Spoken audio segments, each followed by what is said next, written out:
di ka na sumuko ang puso ko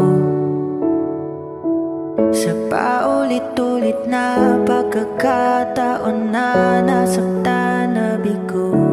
Mukhang delikado na naman ako. Bakit ba kinikilig na naman